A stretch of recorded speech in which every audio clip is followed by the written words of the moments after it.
Hello, how are you? Now that we're all vaccinated and the world is green again, things are looking up. We are here with Kate Russo and Clare Lombardo to talk about our summer vacations. Is everyone planning their summer trips? If you are, we invite you to share your plans in the chat box below. Because our two obsessions right now are reuniting with family and traveling. Kate's book, Superhost, is the story of Bennett Driscoll, a Turner Prize nominated artist who was once a rising star but is now forced to move into the artist studio behind his back garden and to rent out his house on a popular vacation rental site. Clare's book, The Most Fun We Ever Had, explores the complexities of marriage, parenthood, and familial ties, and the experience of having four daughters who are all dramatically different. So as we make plans for our summer vacation, to reschedule that trip we missed last year and to hang in real time with our parents and our children, these two books are perfect primers.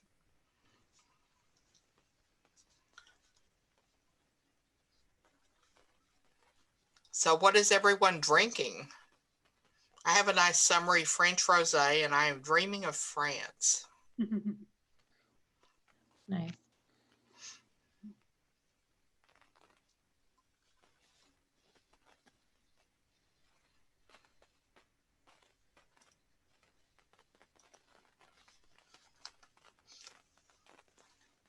Kate Russo grew up in Maine, but now divides her time between Maine and the UK.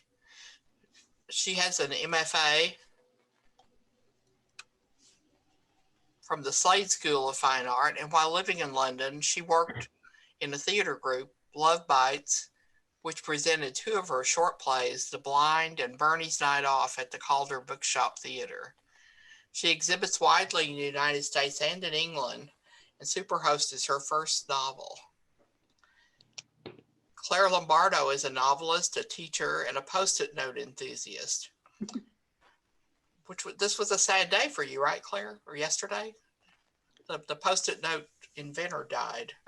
Oh, I didn't know that. He did. I'm sorry, I'm laughing. I know, it's not funny, but it's just so strange. Yeah, that's a bummer. Yeah. I didn't know that. So her first book, The Most Fun We Ever Had, was an instant New York Times bestseller and has been translated or is forthcoming in over a dozen languages. The book is being adapted for a series to be written by Clare and co-produced by Amy Adams and Laura Dern. A native of Oak Park, Illinois, she now lives in Iowa City, Iowa with her dog Renee. We've already seen Renee tonight, and Renee will probably be back.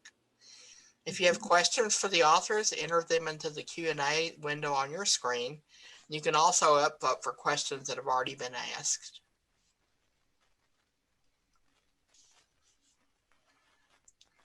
So, Clare and Kate, or do you want to talk about your summer vacation? Or lack thereof. Or lack thereof. No, I was just telling everybody I'm getting my house renovated, so I'm in a tiny little apartment behind me that's not mine, and I'm living in it for a couple of months. So it sort of feels like if this is my vacation, it's actually maybe a little bit sad. But no, if Boris Johnson over in London drops some of the quarantine requirements, I think I'll be heading back there as quickly as I possibly can, because it's been about a year and a half now. So. But that's the closest I have to a vacation plan. How about you, Clare? Do you have any? Are you going anywhere besides obviously coming to Maine to visit me? Right. As soon as possible. Yes. No. Other than that, no. Yeah. It's funny. Like a few weeks ago, it was sort of unthinkable to even, I don't know, think about traveling. And since I've gotten the vaccine, I don't know. So I have a couple of like events planned for the fall, but nothing. Nothing crazy. Iowa City in the summer is one of my favorite places to be because it's a college town and all the students leave. So our population gets cut like in half, not in like a dark way, just in a normal way. So it's kind of like a vacation in that all the like 18-year-olds are back at their houses instead of being here. So my sister used to live in Amherst, where there was like 5 colleges, and she would say exactly the same thing, that summer, she didn't want to leave in the summer because it was finally bearable to live there. So it becomes a different place. Yeah.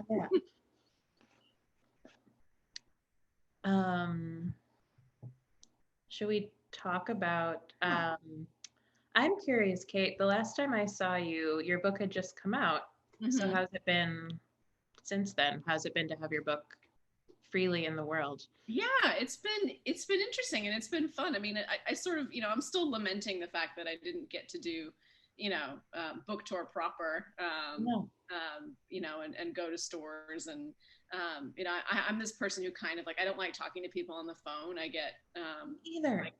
I just like, when somebody calls me, I don't answer, and like, I'll listen to the message and maybe I'll reply back. Like, I'm just really so I sort of feel like that, the Zoom is like kind of halfway between what I would prefer, which would be to actually be in a location where I can really talk to people. I feel like I rely on a lot of body language. So if I don't get a lot of that, then I'm not quite sure what people are saying to me. So for that reason, it was a little bit sort of a struggle to get used to the Zoom format. So, but at least it's not like, I guess phone interviews all the time. But it's been, I get, I would say like, people are, communicating with me. And I think that that's one of the things that the maybe the pandemic has sort of brought down a lot of those barriers. Like, before, I would never really write to writers very much. I think I did you, but not very often. Yeah. Write to a writer and be like, "Oh, I really love your book." But it's, I've been getting, people who have no idea, other than reading my book, they don't know me. We don't know each other at all. We don't have anybody in common, and they just like the book and they want to tell me. And I don't know. In a pandemic, it's just, there's nothing better than to just feel like, okay, I've made a connection with somebody, because how else are you going to do it in this world right now? I think it's kind of brought down those barriers, and people, they don't, they just want to know that they've connected. And I just think that's really nice. And I've really enjoyed that, because I can't, be in the same room with them and talk about it and talk about other things that we might have in common or interests or whatever. So that's definitely been, for me, kind of the best part of it, is just sort of feeling like, because you put it out there and you just think, well, I hope people are reading it, and no way of knowing. Yeah. You don't really know. I mean, if people are anything like me, they buy everything that looks good, and then it sits in a stack on the other side of the room with every intention of the world to be read, which is where pretty much every book that's come out in 2021 is for me, like just in a giant stack. I'm still working my way through 2020 and possibly 2019. So yeah. I have like a dangerous. Whenever anybody's read it, I'm just like, what? You've already read it? How did you move it that far up your stack? So I just constantly complimented when somebody's actually like read it and not just sort of bought it and stuck it in a pile like I do. So yeah. Have you had any sort of like really surprising reactions from readers, or reads of your book that you were completely caught off guard by, in a good way or a bad way? Anything that sort of threw you for a loop?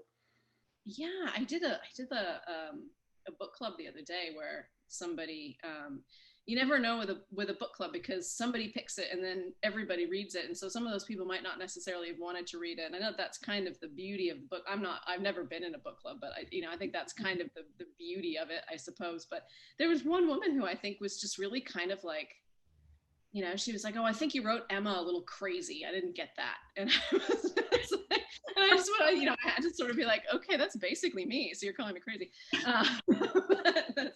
All these kind of, like, I think people, the main thing that I keep getting is that people are like, I was waiting for Alicia and Emma to come back at the end. And that was the sort of, and I'm sorry if that's a spoiler out there to the world, but because of the nature of this book, it's told from the perspective of the Airbnb host and then the guests who come to stay. So when the guests leave, they leave, because that's what guests do.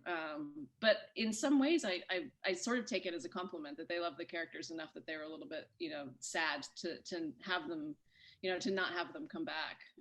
And sort of, they kind of, to say that they live on through Bennett is kind of a cringy thing to say, but they sort of, that's how I come to think of it. They make little appearances and they've clearly like left their mark on him. Yeah, yeah. Yeah. In a way that feels like like real life. Like you'll Yeah. see someone and maybe never encounter them again, but they might leave something with you. Yeah. Yeah. And I find that a lot of people say to me that like, oh, I was not expecting, I was not expecting it to end the way it did, or I was not expecting this particular plot twist. And I would say, well, neither did I. I mean, that was kind of, like I didn't plan that, and I was wondering if it was the same for you. Like, did your characters surprise you on a daily basis? Like, or did you kind of know where they were, like when you sat down to write, did you know where they were going? Or did you just sort of, because I always just found myself following them. Yeah, no, that's what I do. And that's what I was just talking to my students about that, like how difficult that is, how difficult it is to follow imaginary people into like a void as your job. But no, I felt very much, I had zero agenda when I was writing this book, and even, set out to kind of write a plotless book, but my characters kept just having terrible behavior and doing things that then begat more plot. So no, I felt very much like I was frequently surprised by my characters. Yeah. Did you ever try to change what they were like? No, I don't. No, don't do that. No, I'm gonna. Or did you always follow them? Did I just let them? It depended on the character. Like Wendy, who is probably the worst behaved character in my novel, I let her do sort of carte blanche, whatever she wanted. And then I got to kind of rein other people in and have slightly less terrible behavior and sort of let her. Yeah. How about you? Did anyone get admonished? Or... I think, everybody was just, and I think everybody just has a certain level of neuroses in this book, and a kind of, they're all so in their own heads. They're all, I mean, because from, the thing that they share in common is that they're all just really lonely and with no real sense of, it's kind of, I mean, you're in the most fun we've ever had, it's kind of like these people like need to give each other a little more space, right. and in Superhost, it's like, oh my god, these people need some friends. Like there's this kind of like, so I sort of feel like just like I had to every day like shove them and just be like, okay, let's go, like go out into the world, it's gonna be okay, you're gonna be fine, let's go meet somebody, let's go see, let's go have a conversation, which I think isn't, too terribly different from my own sort of pushing myself out the door every day, and saying, let's go have a conversation, Kate, let's go talk to somebody, it'll be fine. So that was oxygen. Yeah. So when they would get into it, when they would find them, like when Bennett meets Clare, and when Alicia meets Polly, I mean, that doesn't go nearly as well, but when they actually do meet somebody and work up the courage to talk to them, I'm always I found myself being sort of quite proud of them or something, like you would a child, because they're just sort of like, oh, you're doing it. You did it. You made it out. Yeah. No, it's a good, and I feel like it's a helpful, for a writer, that's sort of my adage, and the thing, my students probably hate me because all of my advice is like really sort of reductive, but just putting people in rooms together and like closing the metaphorical door. Like getting Bennett out of his shed and putting him on the train, or when he runs into his old sort of frenemy. Do people still say that word? But definitely the case. Even if they don't use the word, it's the perfect word for this. Okay.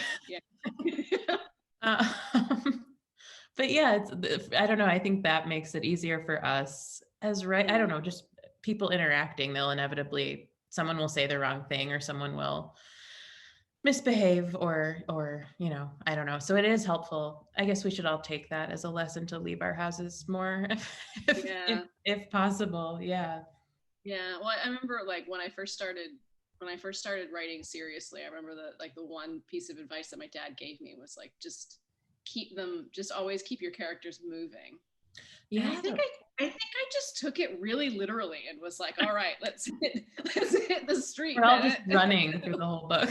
And then my agent is like, you don't need to always tell us what street he's on. It's okay. Any street will do. Being like really specific about like, that kind because I sort of feel like obviously that's not what he meant. It's about sort of moving them through their lives and moving them through their experience. Right.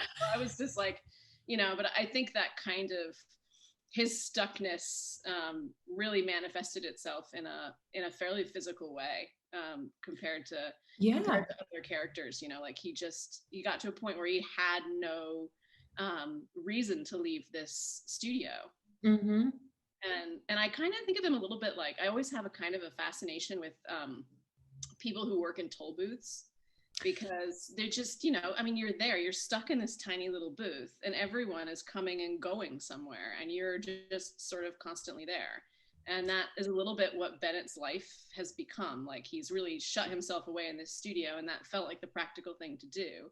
But actually he's just watching people come and go and live their lives and have vacations. And it's sort of, obviously it's written way before the pandemic, and it was supposed to obviously be kind of, we thought about releasing it in the summer, last summer, and it was supposed to be kind of like a book for people to read while they were traveling. It was supposed to have that kind of feel to it.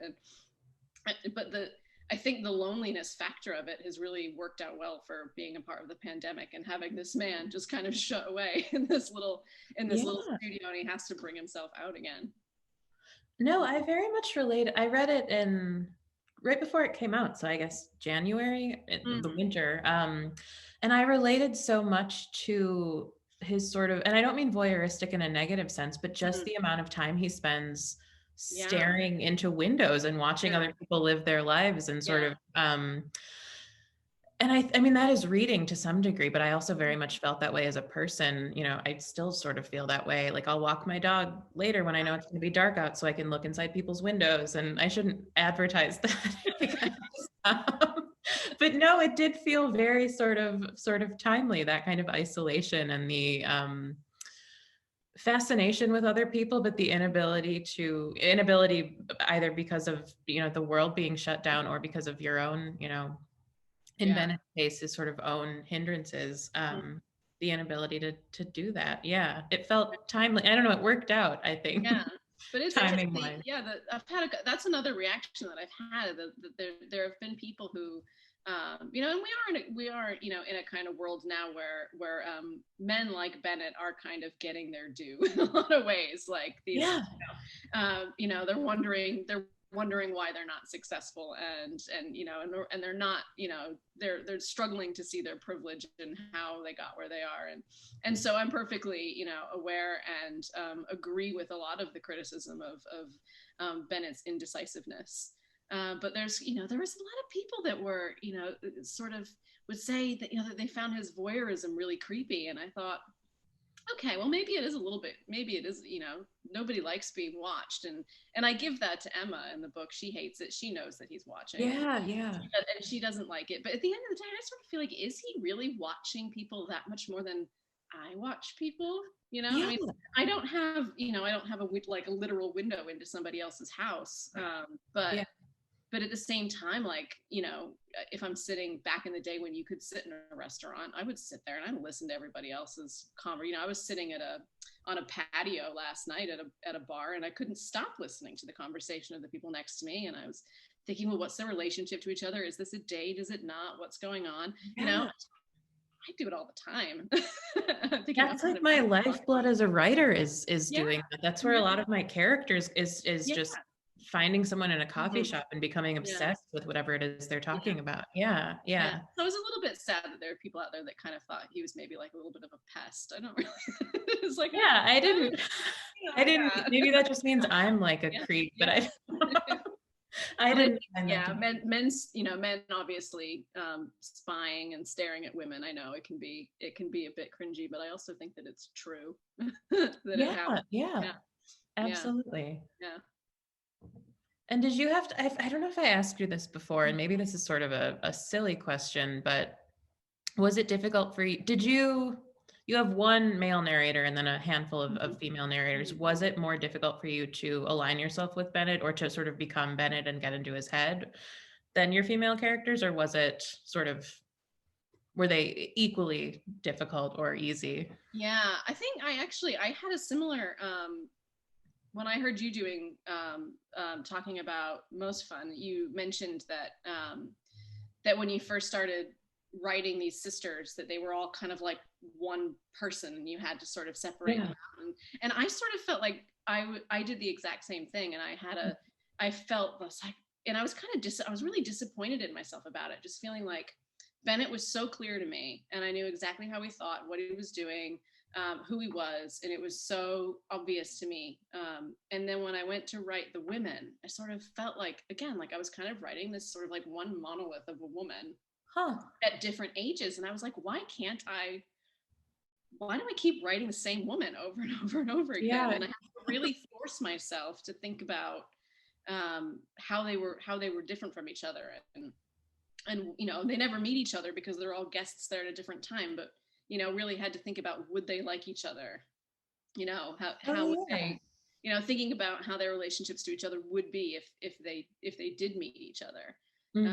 And actually, strangely, I think the one woman who came to me most clear was Clare, and she's the only one who doesn't have a point of view in the book. So so yeah, maybe one day we'll have a book from her perspective. But yeah, no, I think Bennett was absolutely like, I mean, he's the reason that I wrote the book, because he just came to me so clearly that I couldn't sort of let him go, and just had to write it down. But that is, yeah, I don't know where that came from or why it sort of happened that way.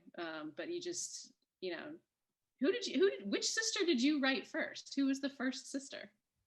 I sort of weirdly, I started with Violet, who came to be the character that I didn't dislike, but I had the most difficulty empathizing with. And now, I mean, I've since gotten over that, but yeah, she was a hard one. And she's also the one who, when I'm in book clubs, people are always really mad about her and hate her. But it's funny because I did start with her, just sort of the premise of her life, and I was really interested in it. And then as these other people kind of filtered in, I don't know, I found other people either more fun to write. That's sort of, I guess, very pleasure seeking as a writer. I don't know if you are this way. I kind of gravitate towards whatever's like easiest or makes me laugh, or and so you know, writing someone like Wendy was always really delightful because she was always behaving terribly and creating chaos. But Violet was sort of, she's a very she's a difficult character, and I relate to her in a variety of ways, but she's hard to side with because she doesn't always make the choices that make other people feel the greatest. So it's funny that she kind of started the book for me. But the book literally starts with Marilyn, the mom, who was the voice that came the most easily to me out of anyone. So yeah, it's funny how that works. Did you write the parents first? Did the parents come before the kids? No, well, Violet came first, and then her parents came in shortly thereafter. And they kind of became the heart of the book. They were sort of the heart of the book for me from the get-go. And they were also, again, easy to write just because they were always flirting with each other, which makes for sort of fun, you know, propulsive dialogue writing. But yeah, I don't know. It's funny how those things sort of I don't know, just thinking back to the beginning of writing a book versus like your book. I'm holding your book, you know, your book being a physical object. Oh, there it is. As we're doing, I wish I had a paperback. That would be the better one to hold up for the moment. But I wish I have 75 copies of it next to me. Can I ask you, maybe I asked you this, how long did it take you to write this book? Really, well, not that long, I think, in the scheme of things. I started writing it in, I think, spring. So we were cleaning house. So my husband and I were cleaning houses the summer of 2016. And I was essentially a super host of this house, which is kind of where the idea for the book came from. And so we would go up together every weekend and clean it. And so that's when Bennett started coming to me, like as a character. I really wanted to put him in this position that I was in. But I was really, I mean, literally, I was doing that all summer. I was cleaning this house. I was still going to the studio and painting every day that I wasn't cleaning this house. and doing that. So I didn't actually start writing it until that fall. We went to London for a couple of weeks, and that's when I started writing it, doing it every day, and I remember having that feeling because Trump had just become president, and It was a memorable time. and yeah, and I remember thinking, like, part of the reason that I think in particular the beginning of the book is funny as it is because for the same reason, I just needed to make myself laugh, and so I just was really putting him in these positions, and I really wanted to leave, like, you know, Brexit was going on in the UK, and Trump was becoming president here, and part of me was like, you know, should I really put any of this in cultural context? And then I was just like, no, I don't want to, because it's just going to depress me. And so I just kind of, you know, just decided to just have fun with it and really make it about, you know, what our personal problems are, and in a much more universal way that can hopefully, I mean, the Airbnb obviously really puts it in context, in a timely context. Sure. Beyond that, I really wanted it to be fairly timely, sort of emotional problems that the characters were going through. And so I started then, and then I think probably sent it to my agent in like 3 years later. So Okay. yeah, so maybe, yeah, I think it was about, between 2.5, 3 years, I think. So, which I understand for a lot of people, whenever I say that, they say, oh boy, that's fast, particularly for a debut novel. So I know a lot of people who, you know, just worked on their debut novel for like 15 years. 15 years. Yeah. So that wasn't the case for me, but I actually, there was another thing that I had been trying to write for a very long time, in various different ways, and put it aside to write this, which I think was absolutely the right thing to do, because I needed to write something that I could actually finish and resolve. and it was like, oh, I didn't know that you were actually, it was almost like I didn't know you were allowed to do that. Like, you know, enjoy writing something and have fun and resolve it and move on. So it's like, What a concept. Yeah. It doesn't all have to be torturous. Yeah.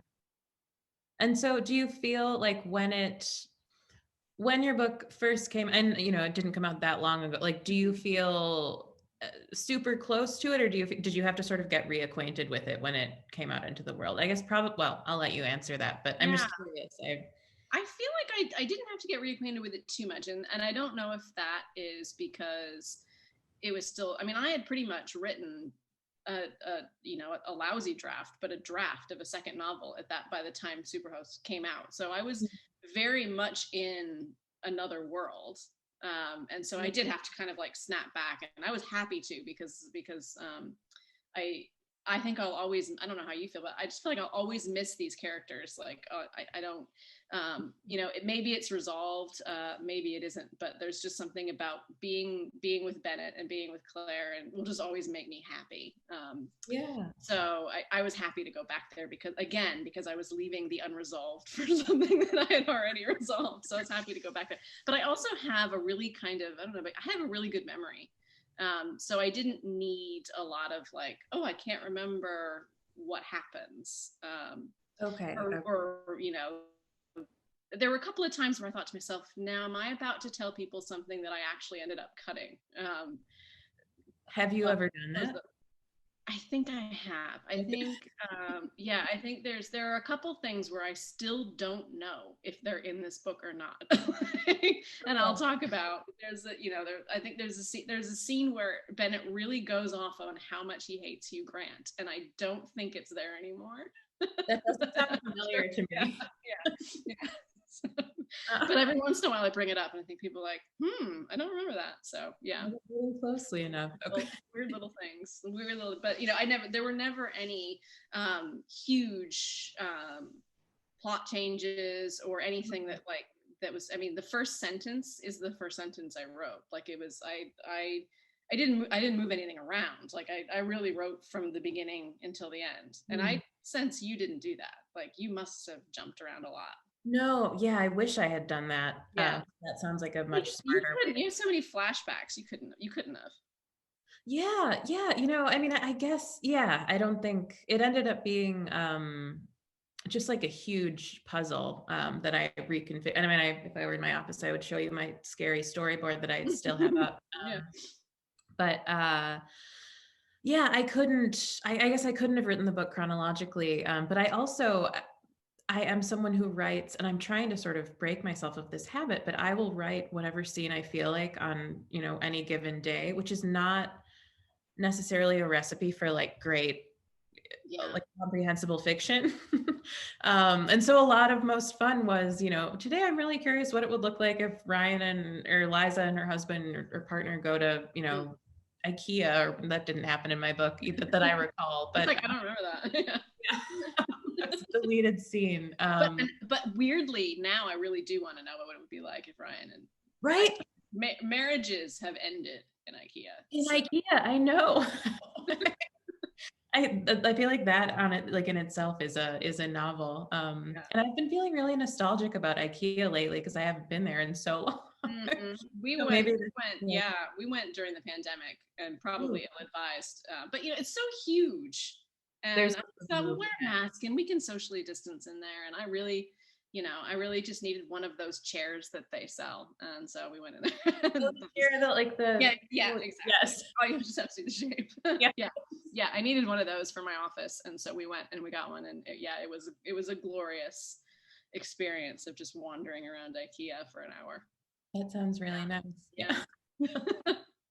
But I have to ask, this is my because I often think about like what Bennett's life would be like in the pandemic, and would it get, how much smaller would it be? And but because in Most Fun you have like such an insanely close family, and my family is exactly the same way. Like I have an email or a text message or a phone call or just a knock on the door from somebody in my family every single day. And when the pandemic hit, we have dinner together every Sunday night pretty much. Like and when the pandemic hit, like all of that had to stop. And so I would do these kind of like, like this. I would do like a Zoom cocktail hour with my parents, like once a week or something like that. And so, yeah, I was thinking earlier today, like, what would the Sorensens be like in the pandemic? Like, how would they communicate with each other? Would they attempt to do like everybody on the virtual Zoom event? Question. Yeah. Do you think they would? I don't know. I feel You like seem like such tactile people. I think it would be hard, but so are my family, and we had to, kind of like, I have the kind of classic Italian, dad who shows his love by giving you a bowl of pasta. And so when he couldn't do that, it's like, how does she know I love her if I can't give her a bowl of pasta? So I can imagine them having a kind of similar sort of adjustment problem with that. yeah, I don't know how that would work. I feel like there are certain Sorensens who would use the pandemic as an excuse to get some distance. Yeah. And maybe not elect into the family Zooms if there were. Yeah. I mean, I'm one of 5 kids. So kind of a big unwieldy family, not close like the Sorensens are by any stretch. I mean, we're all fine, but not that kind of intense.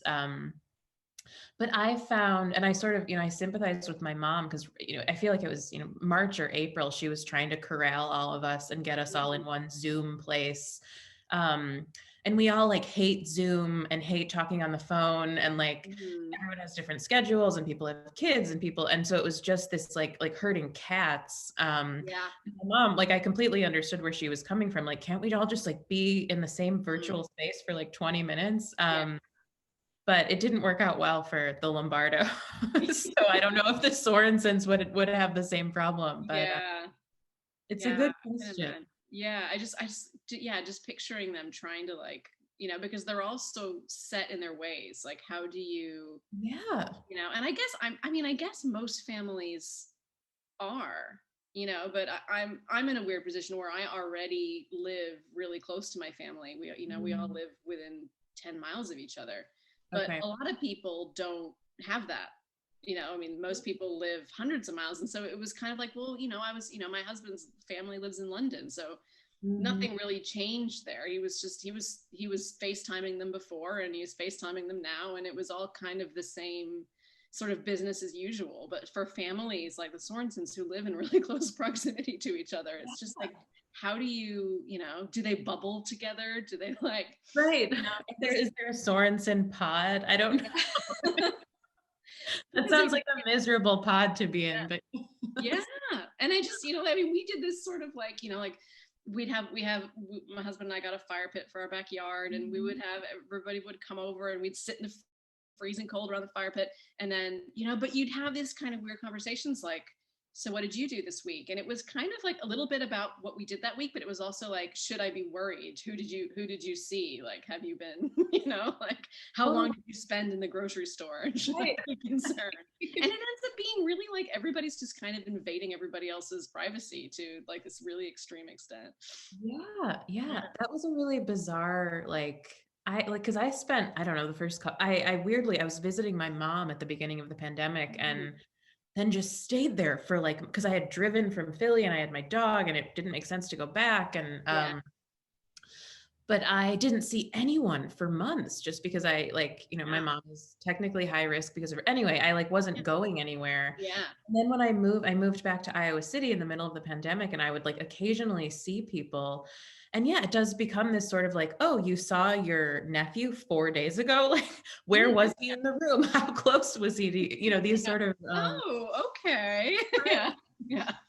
I didn't realize you were this way. Yeah. It's sort of odd, scrutiny that I'm glad. And then I feel like after that happened enough times, I was just like, I'm just gonna not ever go out again. I just stayed in my house for most of the winter and didn't see anyone. Yeah. But I think, I mean, I'm hoping now we're all vaccinated now. So we're kind of relaxing all of the, finally seeing each other indoors again and stuff like that. And I know, but I think a lot of people, it's been kind of, it's been kind of an excuse to sort of pull back. And I totally get that too, that this has been a chance to kind of, sort of sort yourself out in a lot of ways. Like, I think a lot of people, it's like, okay, fine, I'm finally not on display. What can I do that I've always wanted to do that I felt like I couldn't do because people always had their eyes on me? So I'm always interested in that. Like, what sorts of, almost like New Year's resolutions did people actually go through with and do because they finally weren't under the scrutiny of everyone they know? So there's, that's character something going on in the back of my head about that. Because I'm just interested in it. Yeah, it's definitely been an interesting. Do you think? Well, I say this. The thought of writing about the pandemic, like when you're saying, sort of letting the Trump Brexit era infiltrate your book, did not appeal to you. I'm like cringing thinking about that. And I very much had the same approach to Most Fun. Was like it was, we're in this house, and the outside world isn't going to get in. Will you write a pandemic novel? Are you? Me either. I didn't think so. Yeah, I don't think so. I mean, that's the funny thing is that, because I think that sort of idea of isolation and loneliness, for whatever reason, I'm just really drawn to it. I'm really drawn to people who find themselves in that position. So in some ways, the pandemic kind of lends itself perfectly to it, but it's just like, no. I mean, who knows how I'll feel in 10 years' time, but certainly not going to be starting it anytime soon. Yeah.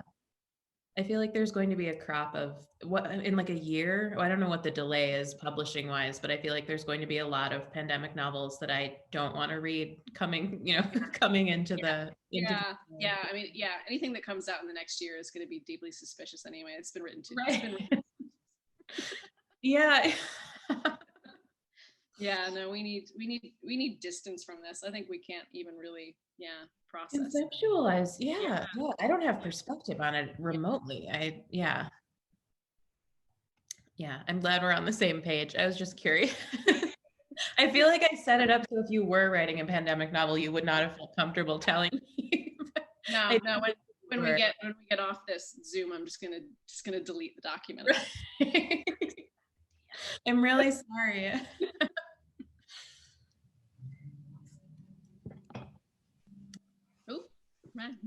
Hello. Hello. Hi. So we have questions, and I have questions actually. So first of all, when you were talking about IKEA, I was laughing out loud because I went to Starbucks for the first time yesterday, and it was, an experience because, and I would die to go to IKEA, but I would. But my question, before I get into the audience questions, I had a question, which is for me, as a festival organizer, this is our 20th year, we've had 800 or so writers, I don't remember how many, a bunch anyway, and your biographies are interesting because in Kate's case, the idea of somebody being a visual artist and a writer is very unusual. Okay, this is not something that's. I mean, sometimes visual artists write books, but they write books about art and not to be a. So how did that? I mean, what made you decide to do that, or I don't know. I think it's just a very different sort of transition. Yeah. And I had the same question for Clare, who was a social worker.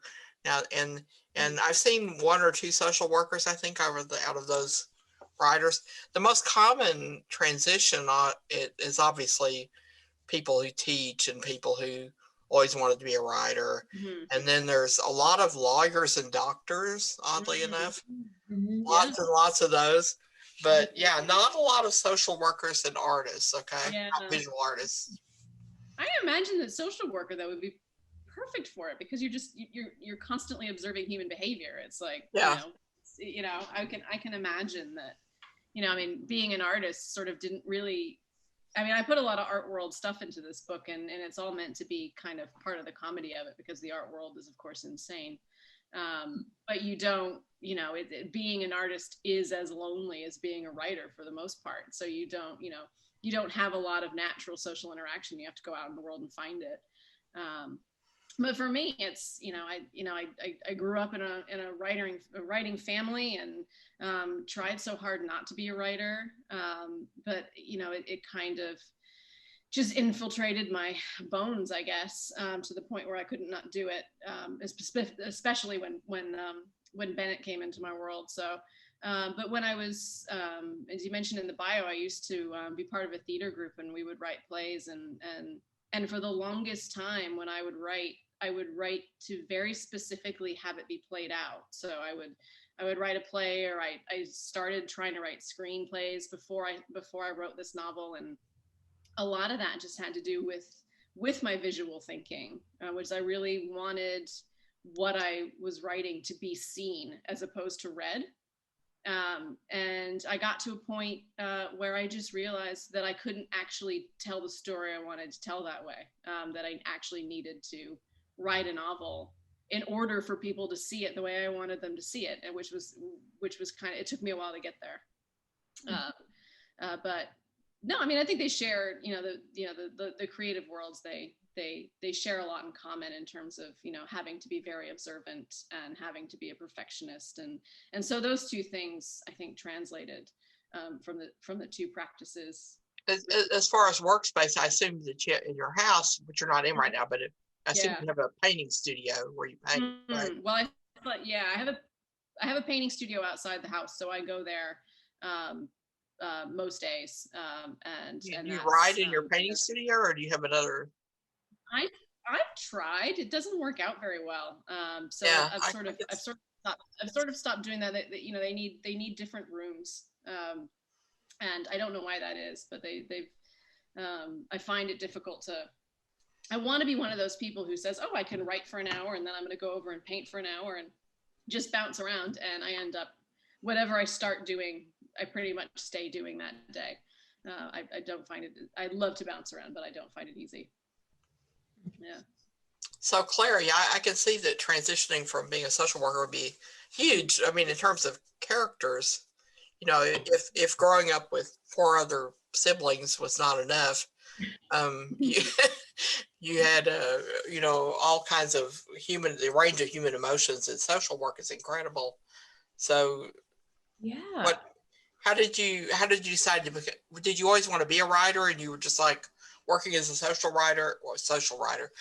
worker, um, until you, That's a good question. And social writer is maybe a good Freudian slip, because that is sort of well, social writing, right? Is that that's the goal? I always loved to write. Like since I could, I loved to write. But it never seemed feasible. I guess it never seemed practical. I'm a fairly pragmatic person, and and I just sort of I dropped out of college quite young, and then got this weird job that ended up being 6 years of my life working with homeless people in Chicago. And so I was kind of on this path, and I just thought it's a logical step to get a social work degree. And then I went to social work school, and like literally the day I got there, started writing this novel. And so I was doing all of this I think it was social work school that pushed me over the edge. I was doing all of this theoretical work and these,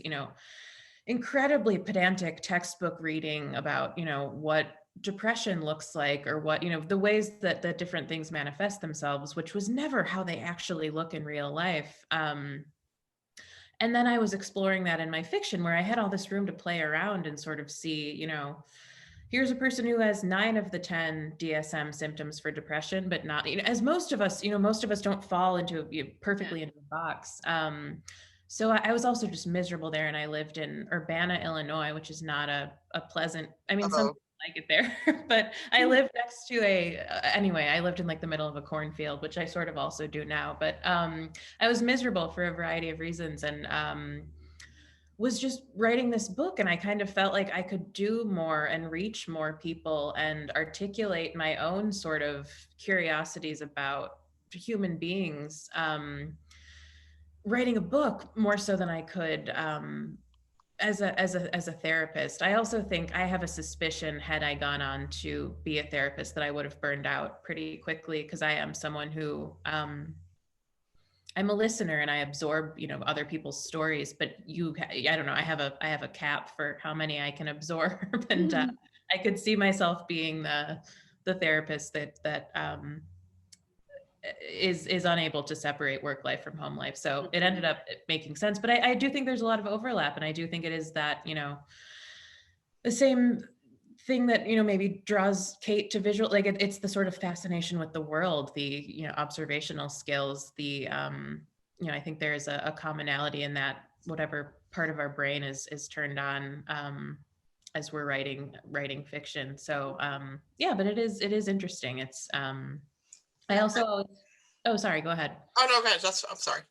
Oh no, that's Also, okay. No, I was just gonna say, I'm always telling my students, particularly my undergraduate students, to never go immediately to graduate school for fiction writing. That they should always go have other jobs and like be out in the world doing other things, because otherwise, first of all, how are you going to have anything to write about? But I think human experience is vital for any sort of meaningful creative work. So it's I found it helpful to have jobs that weren't writing or being surrounded by creative writers, which is sort of a nightmare.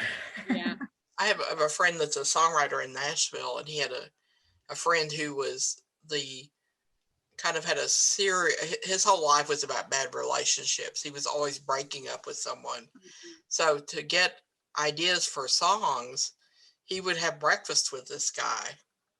Oh, okay. And he would be like, okay, and then what did you do? And then he would be like taking notes. That was his writing process, which just always cracked me up. Yeah. But it sounds like from reading your book, that I grew up with 2 sisters, and so I can sort of relate to that. And when I read the line about it being a vast hormonal hellscape, a marathon of instability and hair products, I was back in the shower. I'm sorry. I'm like, because, if you have sisters, it's like, everybody has their own makeup, everybody has their own, Yeah. shampoo and conditioner, and there's just like stuff everywhere, Yes. It just totally cracked me up. And everybody's in a different wavelength as far as what their, current mood is.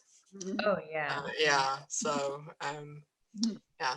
So Charlene wants to know about, she had 2 questions. One is, I'm curious about what book you really want to write, but don't want to think you will for whatever reason. Oh, that's a good question. Yeah.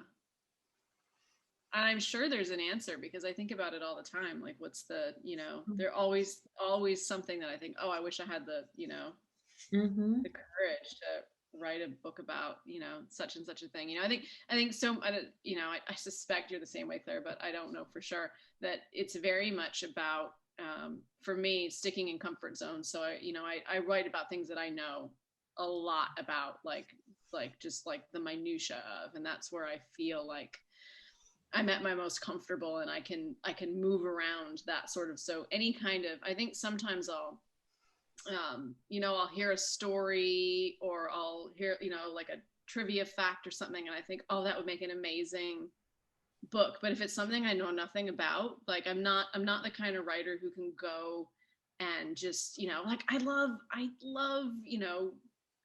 any, like I'll read anything that like is a murder mystery, or and I just like, I would love to write a proper thriller or something, a locked room mystery and all that, but I just, I doubt I ever will, because it's just, there's too much I don't know, and that sort of, that makes me nervous.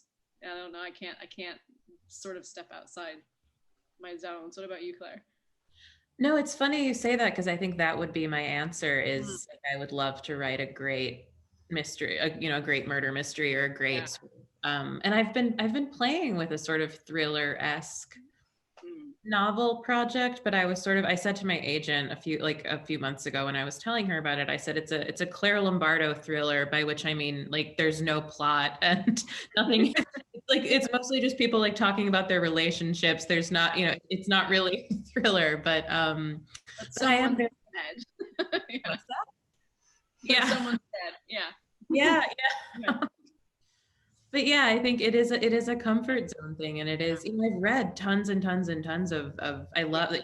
That's a real like pleasure for me is mystery and thriller sort of genre novels. But and I'm so frequently disappointed by them, but I can't pinpoint exactly why. Or I think the problem is like I can't, if I read a thriller and I'm disappointed by it, I can tell you why, but I can't tell you what I would do to make it better. And I think that's my fear, trying to write something like that myself. Yeah.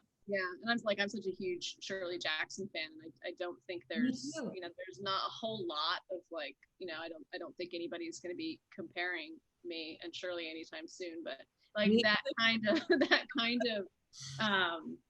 like I would just love to write a book that just like takes place in this crazy like decrepit mansion, like I'm endlessly interested in old houses and like what the possibility, but I don't, I can't picture myself doing a kind of Haunting of Hill House as much as I would love to. Yeah. Me too. Yeah. Yeah. So Charlene's other question was, as authors who seem to spend time alone, how does it go from being in seclusion to suddenly being out there to promote? So how do you go from being sort of in, and of course that's probably been in some respects maybe a little bit easier during a pandemic, that you don't have to go out and live and worry about what you're wearing and what your your travel plans, and then get there and have to deal with talking to real live people as opposed to.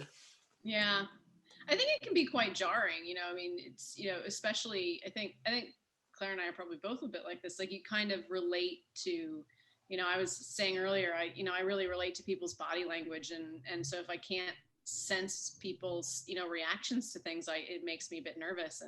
And I also, I work for laughs as well. So, you're doing this on Zoom and you can't, you think maybe you're being funny, you think maybe that, you have no idea if your joke is landed, basically. Yeah. And that, for me, that's really stressful. And when you're in a room with people, they're laughing, or, either quit the shtick or continue based on how they're reacting. So I think for that, for me, I find that really stressful, and but also just talking to people, I think, is, in a situation where they're, for me, if people are expecting me to be somewhere and I'm going to be talking to them, that I find that I'm always fine with that. Like, I know it's coming. We're going to have a chat. I know roughly what we're going to chat about. Everything's great. The introvert in me is fine with that. If I bump into somebody that I'm not expecting to see at the grocery store, I will lose my mind with like anxiety of that conversation. So, it's kind of, the work aspect of this job, and the Zoom and the book events are kind of, you're talking about something you really love to talk about. You're kind of in control of the conversation in a lot of ways, and it's challenging in a way that's often fun. So it's, it can be quite jarring, like, and it can be tiring, but I wouldn't want to do it every night, but I enjoy it. Just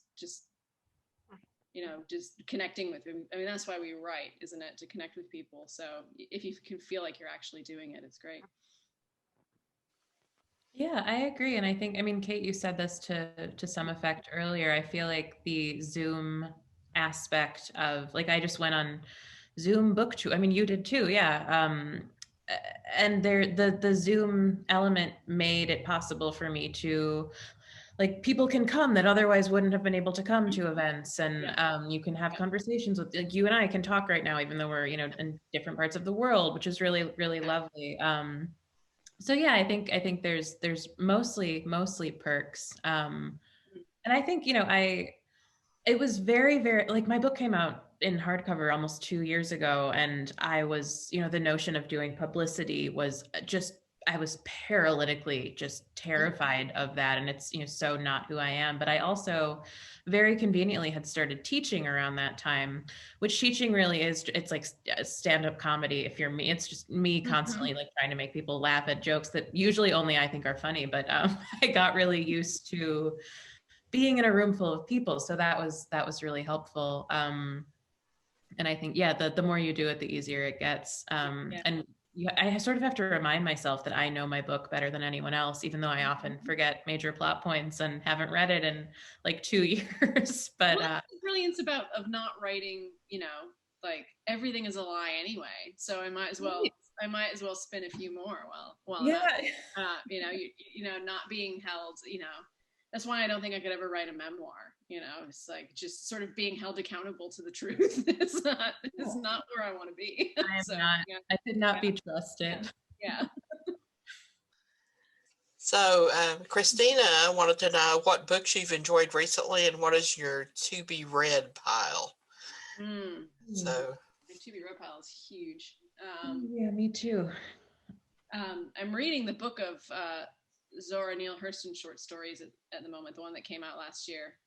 And really, I mean, I haven't read any of her work since like high school, and I was just feeling like I really needed to get back into it. And I don't know if you go through this phase either, but sometimes I just feel like I need to read somebody who's dead. Like I spend a lot of time like trying to keep up, trying to read, trying to read contemporaries, trying to read sort of influences. And every once in a while I just think, nope, I need to go back. I need to read somebody who's no longer with us and just gain a completely different perspective that's not about this kind of world that we're living in now and the way we write now. And it's, it's so, the dialogue is just so different and the pace is just so different. And that's where I'm at the moment. And I'm really enjoying kind of being back several decades. Yeah. No, I agree. I think especially when I'm like deep in the writing phase of a project, which I am right now, I almost can't read contemporary fiction, and I have to for our jobs. Like I'm, Yeah. it's I must, but I am drawn to, and when I am sort of choosing what I read, I tend to retreat back into books that I'm reading. Right now, I'm rereading the Evan Cannell's Bridge novels, Mr. and Mrs. Bridge, which are so great, and it's been such a nice cocoon to be in. But there's something really lovely about reading, and I think they came out in the 60s. I think they might be set even earlier. But there is something really lovely about not only reading a book that's set in another time, but that still has legs, 60 years later. And there's something kind of nice about that as you're writing something in a time where it feels very much like you have to be relevant and you have to be, topical. And I'm very much not a relevant or top. I just like, again, shoving people in rooms and closing the door. Yeah. But it's nice to sort of see that there's a novel about nothing, which the Bridge novels are just about this sort of sad marriage where nothing really happens, but they still feel incredibly timely. So I very much sort of retreat into older stuff. In terms of newer books, I just started reading Sorrow and Bliss by Meg Mason. That's in my stack. Yeah. My friend Julia Claiborne Johnson, who also published a book a couple months ago that I loved, Better Luck Next Time, but she was like raving about it like crazy. Yes, I saw her rave. Yeah. Yeah. And I just read like 5 pages of it and texted my sister, like, I think I might love this book, which never happens to me. I'm a very kind of curmudgeonly reader. Yeah. Who is the author? Meg Mason, I believe. Yeah. So I'm reading that. And I also was just reminded, my friend Monica West has a novel called Revival Season that comes out in a couple of weeks. That I read part of it as a graduate student because we went to grad school together. And it was the one thing that I read as a graduate student, like it was a novel excerpt, and I couldn't stop thinking about it. And I, like years later, was like, what happened to those characters? And then it showed up in my mailbox, and it was like such a lovely, it's never stops being exciting to see that happening. So that comes out in a couple weeks, I think. Yeah. Well, thank you guys so much. This was fabulous, and I enjoyed it. I laughed a lot. I think it was very fun. Good. Right. No, this was lovely. Thanks for having us. Yes, thank you for having us. So 2021 marks our 20th anniversary season, which will be full of special events like this one, and will culminate in a stellar 20th anniversary festival. So if you could donate, please consider doing so. Thank you as always for your support and being a fun and fabulous audience. We couldn't do it without you. And don't forget to go online and buy, or to your local bookstore, because I guess some of them are now open, to buy Clare's book and to buy Kate's book, which are both should be right there on the front shelves and being featured because they're fabulous books, and they're fabulous books for summer. Have a great week, and everybody enjoy your nice weather.